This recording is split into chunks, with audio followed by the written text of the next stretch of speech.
Le G5 Sahel a du plomb dans l'aile, c'est indéniable. Peut-être n'était-il même pas, sur le plan de ses capacités opérationnelles, bien conçu, avec l'idée des faisceaux, faisceau Est, faisceau Centre, faisceau Ouest. La guerre se déroulant, tous les fronts. La guerre se déroulant dans le centre, il eût été beaucoup plus pertinent de concentrer l'essentiel sur le centre. Je ne pense pas que ça ait été bien fait. En tout état de cause, le centre étant plus vulnérable, l'État du Mali a succombé justement à cette violence et nous avons assisté à ce coup d'État qui a désorganisé l'armée du Mali, qui a désorganisé l'État malien.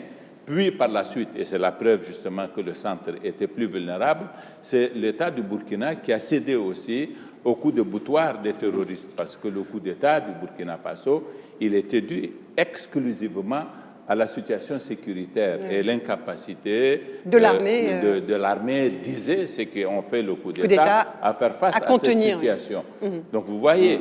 Mais à partir du moment où la menace s'étend, se répand maintenant dans les parties septentrionales du Togo, du Bénin, même la Côte d'Ivoire n'est plus épargnée, est-ce que le G5 a encore un sens ? Ben non, je ne suis pas en train de dire que le G5 a un sens. Je suis en train de dire que... Vous dites qu'il a du plomb dans l'aile, c'est-à-dire qu'il n'a même plus de vocation à exister. Il faut imaginer un autre dispositif. Je ne sais pas pourquoi doit-on imaginer un dispositif.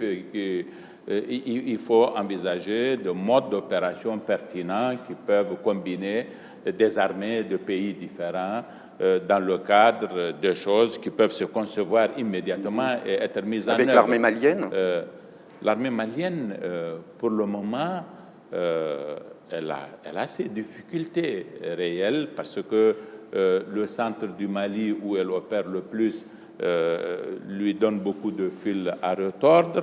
Le nord, un peu loin pour l'armée malienne, elle s'y déploie, mais de façon totalement insuffisante.